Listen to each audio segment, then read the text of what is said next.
Bienvenue dans cette nouvelle édition du QG News. Voici les titres. L'ouverture du procès de Laurent Gbagbo devant la Cour pénale internationale fixée au 7 juillet 2015. L'ancien président ivoirien est accusé de crimes contre l'humanité lors de la crise post-électorale de 2011. Les ministres des Affaires étrangères du Comité des 10 de l'Union africaine se sont réunis ce lundi au Kenya. À l'ordre du jour, la réforme du Conseil de sécurité des Nations Unies et la contribution du comité en sa qualité de représentant de l'Afrique à ce processus. Et puis, candidat à la présidence de la Fédération camerounaise de football, Joseph-Antoine Bell est en pleine campagne. Il est allé à la rencontre des présidents de clubs de football du Cameroun afin de les rallier à sa cause. Le procès de l'ancien président ivoirien Laurent Gbagbo s'ouvrira le 7 juillet 2015. La Cour pénale internationale l'a annoncé ce lundi. Emprisonné depuis 3 ans à La Haye, il sera le premier ancien chef de l'État à être jugé par ce tribunal. Après avoir douté de la solidité du dossier de l'accusation, les juges ont finalement confirmé en juin 4 charges de crimes contre l'humanité à l'encontre de Laurent Gbagbo. On écoute à ce propos Alafi Wakili, directeur de l'intelligence d'Abidjan. La nouvelle a été accueillie sans réaction particulière parce que l'accusation avait déjà demandé que le procès ait lieu en septembre. Et voici que la Cour vient de fixer la date à juillet. Donc, elle a ôté 2 mois et tout le monde s'attendait déjà à un procès et tout le monde s'attendait à une date dans cet ordre-là. Donc, il n'y a pas eu de réaction particulière, il n'y a pas eu de surprise. On savait qu'il y aurait un procès. Maintenant, relativement à la crise au FPI, ça ne devrait pas beaucoup changer les positions, puisque c'est en connaissance des causes que les uns et les autres avaient pris leur position.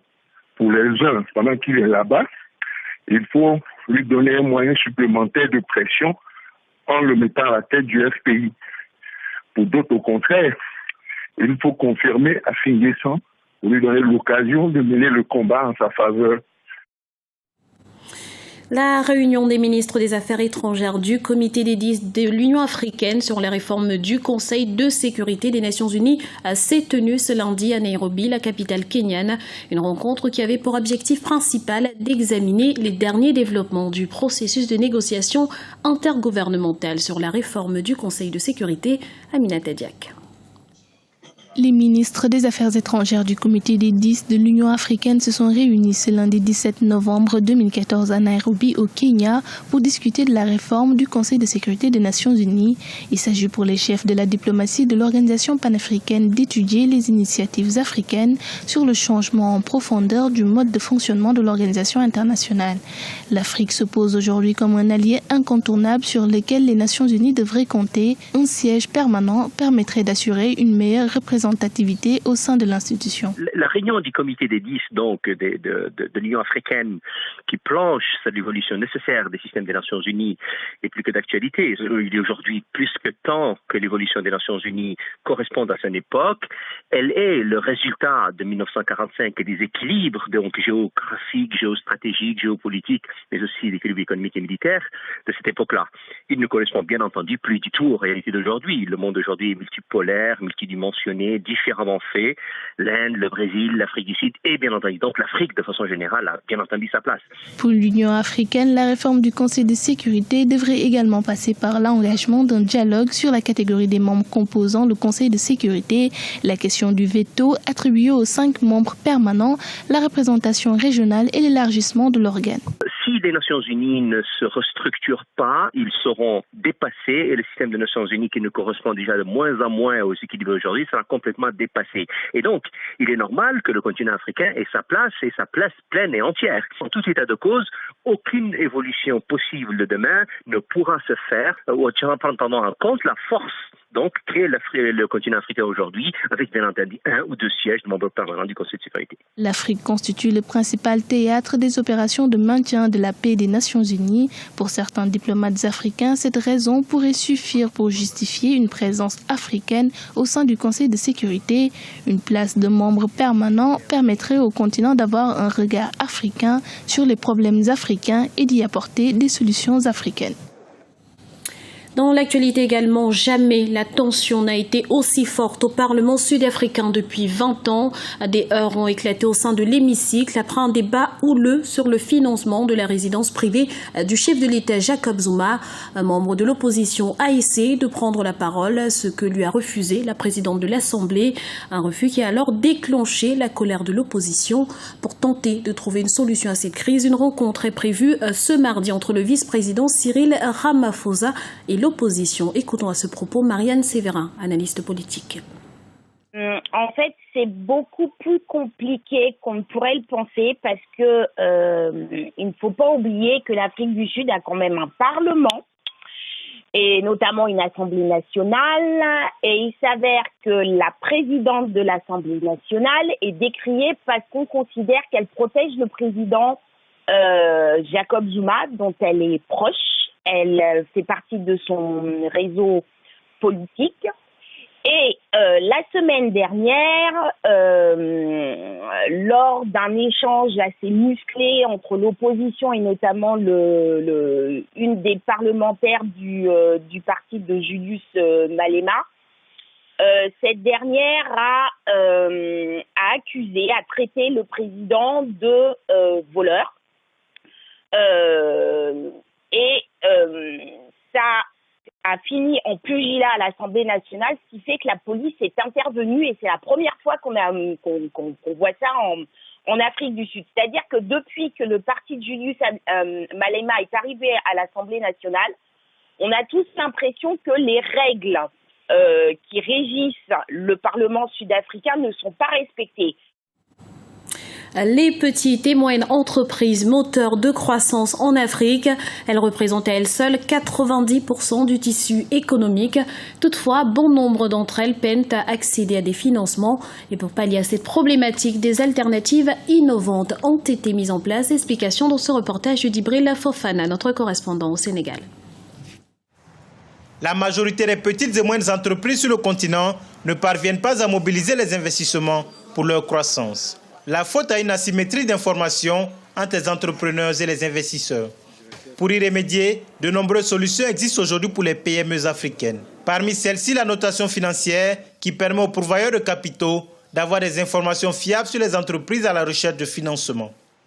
Désormais, vous avez ces instruments-là qui existent. C'est notamment la notation financière qui va permettre aujourd'hui aux investisseurs d'avoir une vraie visibilité sur la qualité de crédit de ces PME et permettre à ces PME justement de se mettre en valeur en établissant leur qualité de crédit, ce qui permettra d'avoir un vrai dialogue de discussion. Parce qu'en réalité, c'est en fonction de cette qualité de crédit que les conditions d'investissement, les conditions de prêt vont se mettre en place. Donc il y aura une vraie discussion après que ces structures-là aient établi leur qualité de crédit. Aujourd'hui, pour accompagner les petites et moyennes entreprises dans leur recherche de capitaux, les structures de microcrédit se sont développées. Elles se présentent comme des alternatives aux structures bancaires classiques. Leurs offres sont modulables et elles se singularisent par leur proximité avec les PME. Comment résoudre le problème? Il faut comprendre la PME.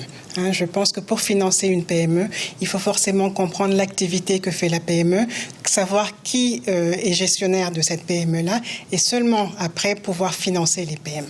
Nous étudions vraiment les besoins de cette PME et en fonction de ces besoins, nous allons lui faire une offre spécifique et ensuite un accompagnement de manière à s'assurer que l'investissement qui est fait demain sera rentable.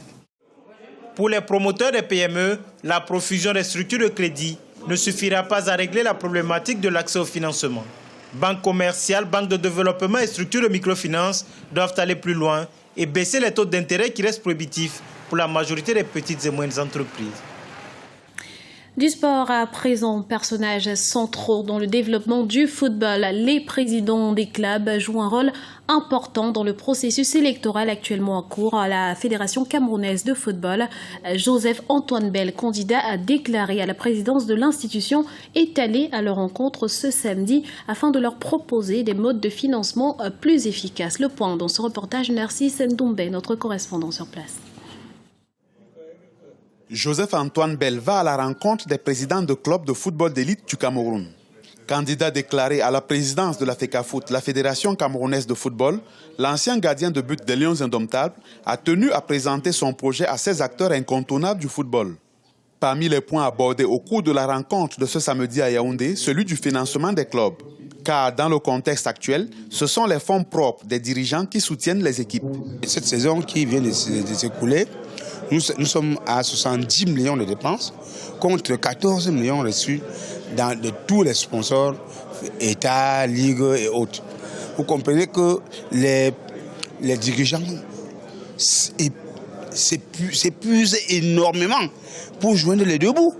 Outre les sources de financement classiques telles que les subventions de l'État et les recettes des stades, Joseph-Antoine Bell entend mettre l'accent sur la coopération internationale et le sponsoring.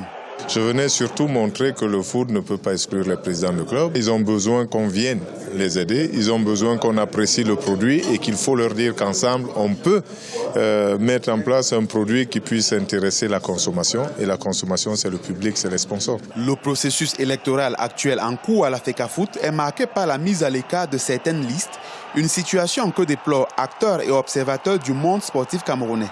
On en est arrivé à prendre part à des élections présidentielles dans ce pays avec plus de 6 candidats, ce qui est quand même le signe d'une sorte de démocratie. Mais lorsque vous êtes dans une fédération comme celle du football où dans chaque département, dans chaque région, on se retrouve avec des listes uniques, c'est tout simplement aberrant dans un pays comme le nôtre. Du côté du comité de normalisation, on affirme que seules les listes non conformes au texte ont été rejetées. Après la date butoir de dépôt des candidatures fixée à ce 17 novembre, les noms des personnalités autorisées à prendre part au scrutin du 29 novembre prochain seront connus. Scrutin qui permettra de désigner le successeur de Iya Mohamed. Ce journal a été réalisé par l'ensemble de la rédaction. Nous vous remercions pour votre fidélité. Retrouvez dans un instant une nouvelle édition du QG News sur Africa 24.